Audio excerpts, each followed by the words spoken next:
Welcome to all of you on my YouTube classes. आज हम लोग कैपिटल स्ट्रक्चर का थर्ड क्लास देख रहे हैं। जिन्होंने हमारी पहली दो क्लासेस नहीं की हैं, पहले वो दो क्लासेस कंप्लीट कर लें, उसके बाद ये थर्ड क्लास देखें तो उन्हें ज़्यादा बेटर समझ में आएगा। जैसा कि हम लोगों ने लास्ट क्लास में बताया था, हमारी दो टॉपिक छूटी हुई है, जो है फिनेंशियल ब्रेक इवन पॉइंट और एक है इंडिफरेंस पॉइंट। आज हम लोग फर्स्ट स्टार्ट कर रहे हैं financial break even point. Financial break even point होता क्या है? अगर मैं इसे बोलूं तो financial break even point is the level of EBIT where EPS is 0। अगर मैं यहां लिखूं financial break even point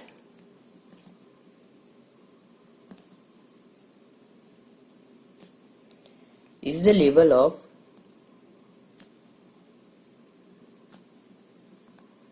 EBIT where EPS is 0। यानी ये एक ऐसा लेवल ऑफ EBIT है जहां पे हमारी अर्निंग पर शेयर 0 हो जाएगी। इसे कहते हैं financial break even point. Suppose मैं आपको एक एग्जांपल देता हूं। अगर मैं बोलूं हमारे पास कैपिटल स्ट्रक्चर जो दी हुई है 10% प्रेफरेंस शेयर्स, जो कि है 5 लाख रुपीस, 12% डिवेंचर्स दी हुई है, जो कि है सपोज मैं लेता हूं 3 lakh, and tax rate question में गिवन है 50%।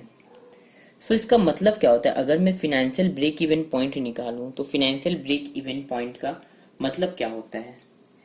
ये फिनेंशियल ब्रेक इवन पॉइंट का मतलब हुआ ईपीएस हमारी 0 हो जाए, यानी हमें इतनी प्रॉफिट कमानी होगी कि हम डिवेंचर्स का इंटरेस्ट भी पेमेंट कर सके और प्रेफरेंस शेयर होल्डर्स की डिविडेंड भी पेमेंट कर सके, उसके बाद हमारे हाथ में कुछ ना बचे।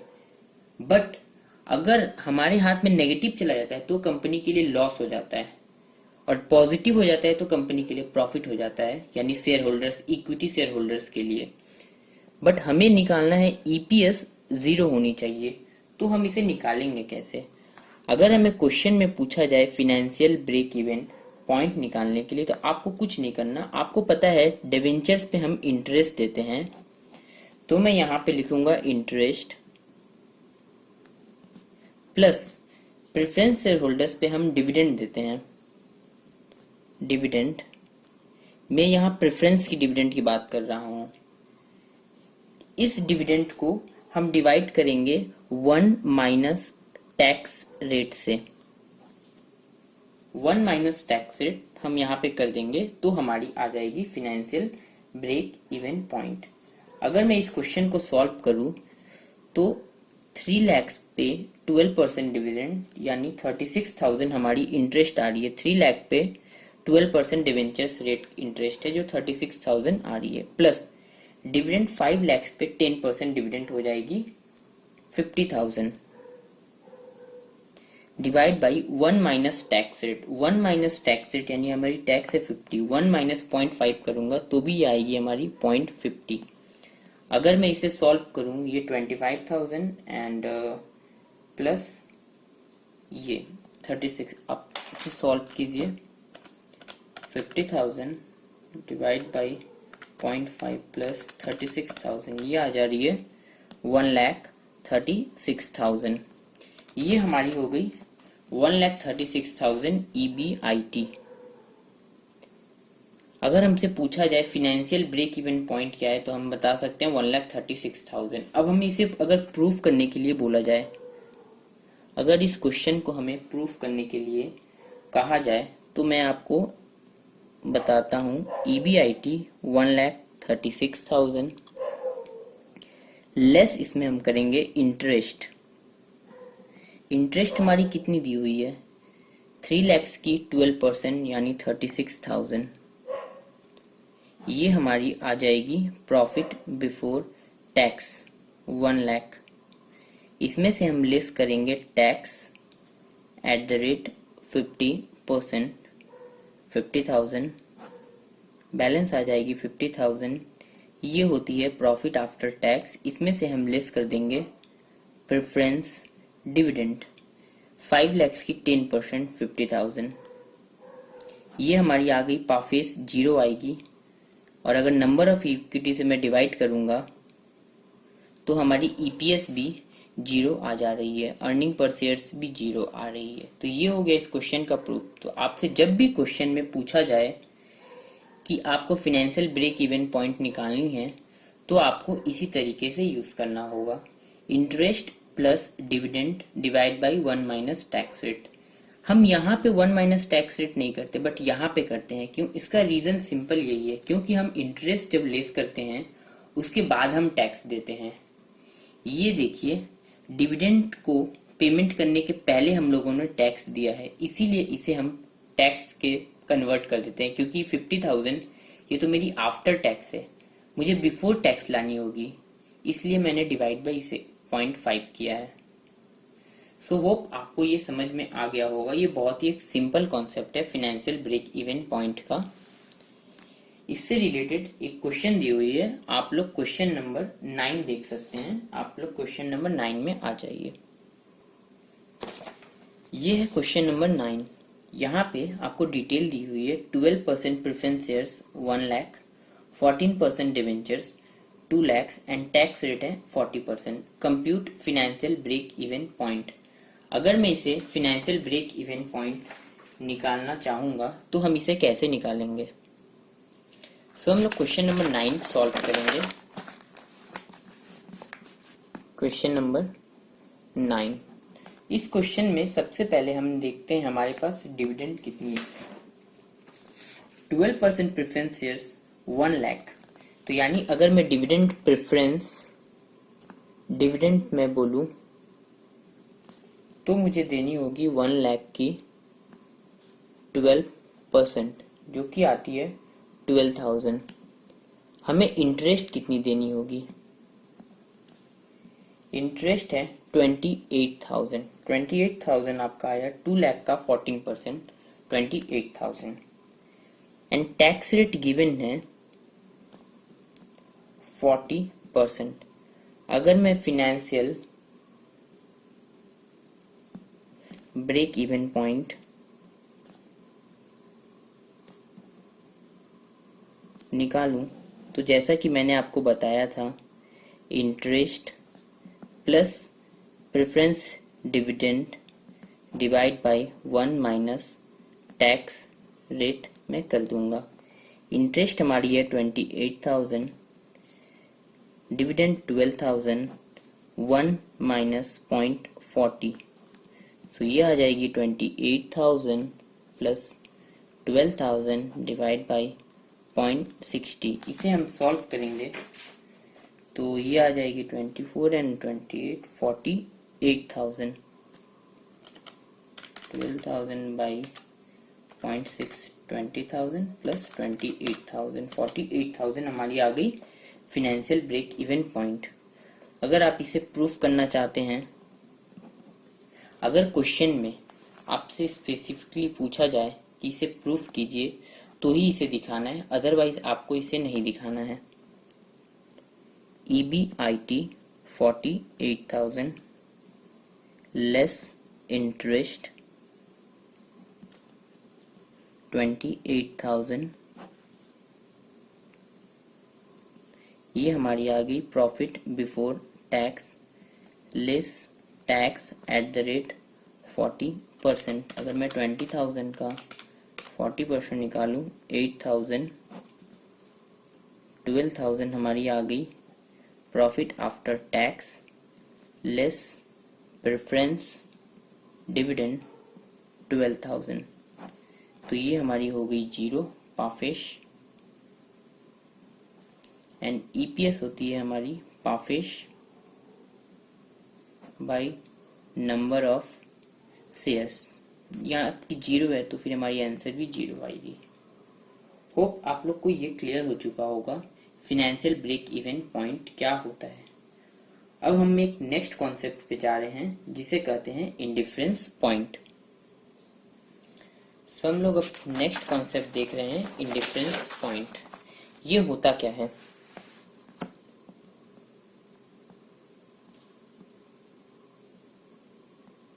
इंडिफरेंस पॉइंट, अगर हम लोग इंडिफरेंस पॉइंट समझे तो मैं इसको आपको एक एग्जांपल के थ्रू समझाता हूं। मेरे पास एक फर्म ए है एंड एक फर्म बी है।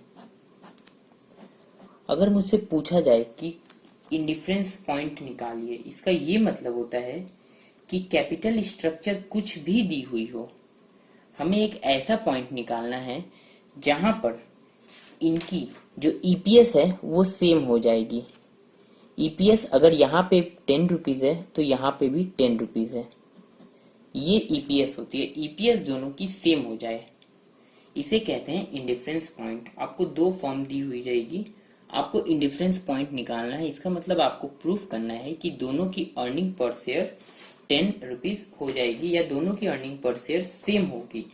ये इस इंडिफरेंस पॉइंट का निकालने के लिए क्वेश्चन में जो दिया रहता है, ये बेसिक फंडा दिया हुआ रहता है। अब हम आगे इसको डिटेल में देखते हैं क्या है इंडिफरेंस पॉइंट के लिए। हम लोग क्वेश्चन नंबर 10 को देखते हैं। क्वेश्चन नंबर 10 क्या पूछ रहा है? A new project under consideration requires a capital outlay of ₹300 lakhs. The required fund can be raised either fully by equity shares of ₹100 each or by equity shares of the value of ₹200 lakh and loan of 100 lakh at 15% interest. Assume tax rate 50%. Calculate the figure of profit before tax that would keep the equity investor indifference to option. Verify your answer by calculating EPS. ये question में आपसे ये बता रहा है, आपको दो capital structure दी हुई है। पहली, अगर मैं टोटल इस क्वेश्चन को सॉल्व करने जाऊं तो सबसे पहले आपको कुछ बेसिक कॉन्सेप्ट में बताता हूं। क्वेश्चन नंबर 10 में जो क्वेश्चन में इंफॉर्मेशन दी हुई है, हमें रिक्वायर्ड कैपिटल दी हुई है 300 लाख। अब इसमें दो ऑप्शन दी हुई है हमें। अगर मैं ऑप्शन 1 में जाऊं तो यहाँ पे कहता है मुझे इक्विटी ऑफ ₹100 ईच। मैं 100 रुपीज इक्विटी शेयर ईच कर दूं, यानी पूरी की पूरी जो मेरी 300 लाख है 100 रुपीज करके इक्विटी रहेगी, मेरी पूरी इक्विटी फंडिंग होगी। एंड ऑप्शन 2 मुझे कहता है 200 लैक्स, जो 300 लैक्स में 200 लैक्स मैं इक्विटी शेयर्स के थ्रू लाऊंगा एंड बाकी जो 100 लैक्स हैं वो मैं 15% लोन पे ले लूंगा। आप लोगों को क्वेश्चन ये क्लियर हो चुका होगा। मुझे दो चीज बताई हुई है। पहला है ऑप्शन 1 जो कि मैं पूरी इक्विटी फंडिंग करूंगा, एंड ऑप्शन 2 जो मुझे कह रहा है कि मैं 200 लाख रुपए इक्विटी फंडिंग के थ्रू लाऊंगा एंड 100 लाख 15% लोन पे ले लूंगा। क्वेश्चन में गिवन है टैक्स रेट 50%। सो यहाँ पे हमें निकालना है ऐसा ईबीआईटी, जैसे हम लोगों ने फाइनेंशियल ब्रेक इवन पॉइंट में देखा था, हमें earning before interest and tax निकालना था जहां पे ईपीएस 0 हो जा रहा है। बट हमें यहाँ पे ईपीएस 0 नहीं करना, ईपीएस सेम हो जाए। अगर इसकी 10 रुपए है तो इसकी भी 10 रुपए हो। ईपीएस हमें ऐसा ईपीएस लाना है, उसके लिए क्या ईबीआईटी होनी चाहिए। सो इस क्वेश्चन को सॉल्व करने के लिए हम सबसे पहले, आप ये याद रखिए, हम अज्यूम करेंगे, assume EBIT B X for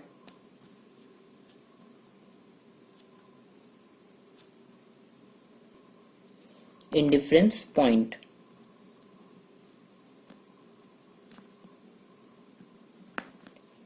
हम लोगों ने एज्यूम कर लिया कि ईबीआईटी जो हमारी है वो एक्स है, क्योंकि ईबीआईटी एक्स एज्यूम मैंने किया है। यहाँ पे मुझे ए की इंफॉर्मेशन है एंड यहाँ बी। ईबीआईटी एक्स है, मैंने एज्यूम किया। यहाँ से हम अपना स्टेटमेंट बनाना चालू करेंगे, लेस इंटरेस्ट। क्या मुझे ऑप्शन ए में, जो कि हमारी पहली ऑप्शन है, उसमें मुझे कुछ इंटरेस्ट देनी पड़ेगी? यहाँ तो मैं पूरी इक्विटी फंडिंग ले रहा हूँ तो मुझे इंटरेस्ट देने की जरूरत नहीं है, तो ये 0 हो गया। बट ऑप्शन बी में मैं 100 lakhs की जो फंडिंग ले रहा हूँ वो 15% लोन से ले रहा हूँ एंड 200 लाख की इक्विटी पे ले रहा हूँ, तो मुझे यहाँ पे इंटरेस्ट लगेगी। 100 lakhs पे 15% मेरी 15 lakhs इंटरेस्ट आ गई। ये मैं लेस करूंगा तो मुझे आज मिल जाएगी प्रॉफिट बिफोर टैक्स, ये सेम एक्स रह गई एंड ये है एक्स माइनस 15 लाख।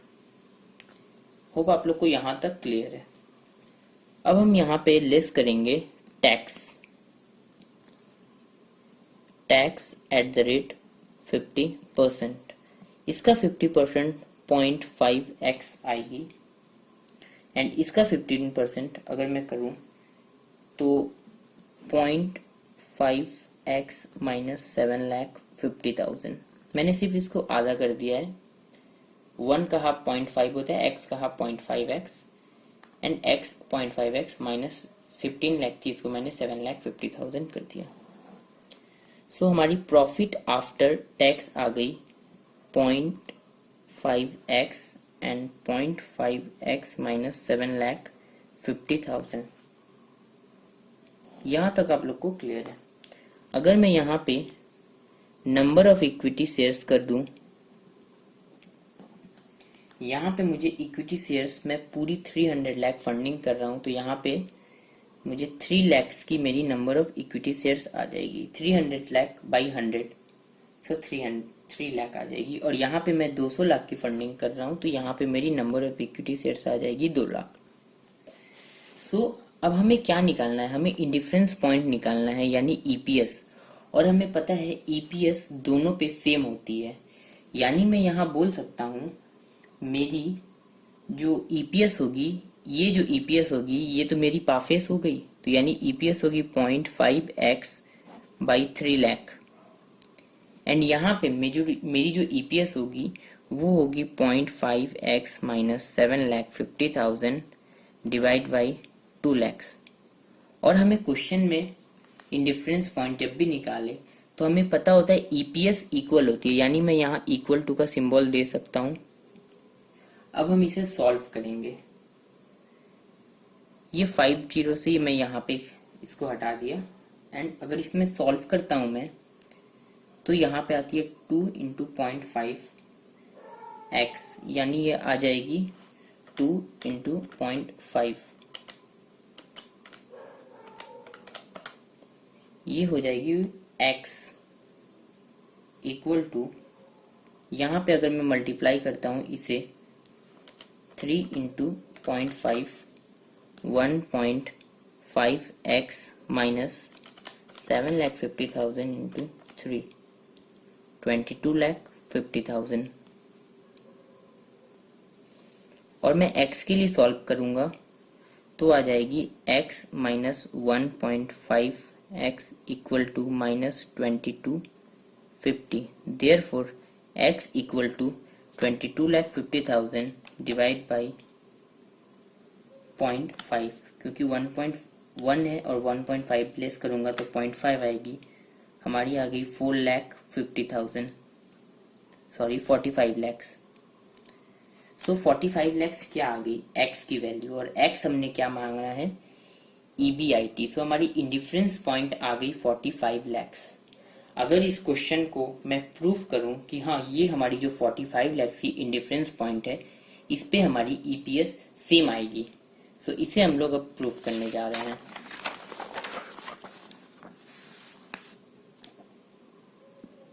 अगर क्वेश्चन में पूछे तभी आपको प्रूफ करना है, अदरवाइज आपको प्रूफ नहीं करना। A एंड B, आपकी EBIT आपने बताई 45 lakhs। मैं इसमें इंटरेस्ट लेस करूंगा। पहले में कुछ इंटरेस्ट नहीं है, सेकेंड वाले में 15 लाख की इंटरेस्ट लगेगी। ये आ गई profit before tax 45 lakhs and यहाँ पे 30 lakhs। मैं यहाँ पे लेस करूंगा tax at the rate 50%। So 45 lakhs की 50% आ जाएगी 22,50,000 एंड यहाँ पे 15 लैक्स। ये हमारी आ गई profit after tax 22 lakh, 50,000 and 15 lakh. Number of equity shares कितनी है? यहाँ पे 3 लैक्स एंड यहाँ पे 2 लैक्स। अगर मैं ईपीएस निकालूं तो मुझे ये यानी PAT divide by number of equity shares 22 lakh 50,000 divide by 3 lakhs, ये आ रही है 7.5 एंड यहाँ मैं करूँगा 15 लैक्स डिवाइड बाई 2 लैक्स 7.5। यानी आपकी ईपीएस दोनों सेम है, यानी आपकी इंडिफरेंस पॉइंट हो गई 45 लैक्स। होप आप लोग को ये कॉन्सेप्ट क्लियर हो गया होगा। इसके अलावा बाकी अब जो होमवर्क हम लोग का बचा हुआ था हम लोग उसे देखेंगे।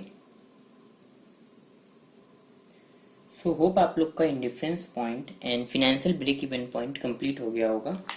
अब हम लोग बाकी बचे हुए होमवर्क देखते हैं। क्वेश्चन नंबर 5, ये रहा क्वेश्चन नंबर 5 का सॉल्यूशन। पहले आप लोग खुद से ट्राई करेंगे, उसके बाद इसे चेक कर लेंगे। क्वेश्चन में आपको इन्फॉर्मेशन दी हुई थी ईबीआईटी डिवेंचर्स 1 लाख की 10% इंटरेस्ट एंड इक्विटी कॉस्ट दी हुई थी 15%। हम लोग से पूछा गया था आपको वैल्यू ऑफ द फर्म निकालनी है। सो ये बहुत ही इजी क्वेश्चन था। ईबीआईटी आपको 3 लैक्स दी हुई है, मैंने इंटरेस्ट लेस कर दिया। यही हमारा पाफेस हो गया क्योंकि क्वेश्चन में और कुछ इन्फॉर्मेशन नहीं दी हुई है। वैल्यू ऑफ द इक्विटी हो गई 2 लैक्स जो हम लोगों ने निकाला है, डिवाइड बाई हमारे पास इक्विटी कैपिटलाइजेशन रेट है 15%। ये आ गई value of the equity 13,33,333 and value of डेब्ट हमारी क्वेश्चन में दी हुई है 10 लैक्स। 10 लैक्स की 10% इंटरेस्ट जो तो क्वेश्चन में दी हुई है। So value of the firm आ गई 23,33,333। हम लोगों को एक और क्वेश्चन करना है जो क्वेश्चन नंबर 7 है। मैं उसका सॉल्यूशन आपको दिखा देता हूं। ये हमारी क्वेश्चन दी हुई थी। क्वेश्चन नंबर 7 में आपको 4 फर्म दी हुई है A B C and D. EBIT interest cost of capital आपको दी हुई है एंड आपसे पूछा गया है आपको मार्केट वैल्यू निकालनी है अंडर नेट इनकम अप्रोच। सो ये आपका सॉल्यूशन है, आप देख सकते हैं। अगर क्वेश्चन आता है तो आपको एक साथ बनानी है, अलग अलग करके निकालनी नहीं है। आपको स्टेटमेंट ऑफ इनकम दी हुई है। सबसे पहले मैंने ईबीआईटी लिख दी लेस इंटरेस्ट, जिसकी जितनी इंटरेस्ट है वो मैंने इंटरेस्ट देख ली, आपको लेस करके लिख दी। ओके, नेक्स्ट है ये आपकी आ गई पीबीटी, आपकी आ गई प्रॉफिट बिफोर टैक्स। इसमें से मैंने टैक्स लेस कर दिया क्योंकि टैक्स की कोई इन्फॉर्मेशन नहीं दी हुई थी, इसलिए यही आ गई। वैल्यू ऑफ द इक्विटी दी हुई है आपको क्वेश्चन में, कैपिटलाइजेशन रेट 12%, 16, 15 एंड 18% दी हुई है। मैंने पाफेस divided by cost of equity कर दी, तो हमारी आ गई value of equity. Value of डेब्ट, वैल्यू ऑफ डेब्ट आप कैसे निकालेंगे? क्वेश्चन में आपको इंटरेस्ट रेट दी हुई है एंड कैपिटलाइजेशन जो डेब्ट की इंटरेस्ट की रेट है वो है 10%। सो अगर मैं 2 लाख डिवाइडेड बाई 10% करूंगा तो वैल्यू ऑफ द डेब्ट आ गई 2 लाख, 6 लाख, 20 लाख एंड 24 लाख। मैंने पहला किया है 20,000 हमारी इंटरेस्ट रेट है डिवाइड बाई 10%। जब मैंने यहाँ पे दिखा दिया है, आपको एग्जाम में इसी तरह दिखाना होगा, इंटरेस्ट बाई केडी। आपकी ये वैल्यू आ गई, वैल्यू ऑफ द डेब्ट and value of the firm ये आ गई। अब आपसे क्वेश्चन में एक और पूछा है, आपको निकालना है also determine the weighted average cost of capital of each firm. आपकी इक्विटी रेट 12%, अगर मैं फर्म ए की बोलूं equity rate 12% and debentures rate 10%। So आपको वेटेड एवरेज निकालनी है, तो आप अलग अलग नहीं निकालेंगे, इसी भी एक स्टेटमेंट के थ्रू बना सकते हैं। जैसे मैं आपको फर्म ए का दिखाता हूं। अगर मैंने कॉस्ट ऑफ कैपिटल निकालना है, इक्विटी 15 लैक्स की, रेट 12%, कॉस्ट है 1,80,000, डिवेंचर्स 2 लैक्स, 10% 20,000। पहले हम लोगों ने इसका कॉस्ट निकाला है ये, इससे आपको वेटेड एवरेज कैपिटल 11.76 निकलेगी। बट ऐसे करेंगे आप तो एग्जाम में आपको बहुत टाइम लगेगा। सो इसमें आप क्या कर सकते हैं, आपको पता है आप कॉस्ट ऑफ इक्विटी निकाल रहे हैं, जो भी इंफॉर्मेशन दी हुई है उससे रेट मल्टीप्लाई करके आप कॉस्ट निकाल रहे हैं, डिवाइड कर रहे हैं टोटल कैपिटल से। सो अगर मैं बोलूँ cost of equity plus cost of debt divide by total capital into 100, so यही चीज मेरा निकल रहा है। मैं उसी को करता हूँ 1,80,000 plus 20,000 divide by 17 lakh into 100, 11.76%। अगर मैं बी पे जाऊं तो आपको 2,40,000 आपको पता है। आप 2,40,000 कहाँ से देख सकते हैं, ये देखिए, आपको वैल्यू ऑफ द इक्विटी 2,40,000 दी हुई है, 16% रेट है। 2,40,000 आपको वैल्यू ऑफ इक्विटी दी हुई है। सेम इसी तरह सी में 3 लाख एंड 3,60,000। अगर मैं यहाँ पे मैंने यही किया है 2,40,000, 3 लाख एंड 3,60,000 और आपको इंटरेस्ट दी हुई है divide by total capital 14.29, 12.5 and 13.64। ये रहा आपका सॉल्यूशन क्वेश्चन नंबर 7 का। होप आप लोग को ये सारे जो क्वेश्चन के सॉल्यूशन मैंने दिखाए हैं आपको समझ में आ गई होगी। आप पहले खुद से ट्राई कीजिएगा, उसके बाद ही सॉल्यूशन रेफर कीजिएगा। सो आज के लिए बस इतना ही। अगर हम लोगों का आपका कोई डाउट रहे तो आप कमेंट सेक्शन में उसे लिख सकते हैं। और इसके अलावा अभी तो मुझे नहीं लगता कि कोई और भी क्वेश्चन होने चाहिए, बट अगर इसके अलावा कुछ और क्वेश्चन होंगे तो मैं एक छोटा सा वीडियो और बना के इसमें एडिशनल डाल दूंगा इसी प्लेलिस्ट में। अदरवाइज यहीं तक हमारा ये चैप्टर कंप्लीट होता है। So thanks to all of you to listening me. Bye bye, stay safe.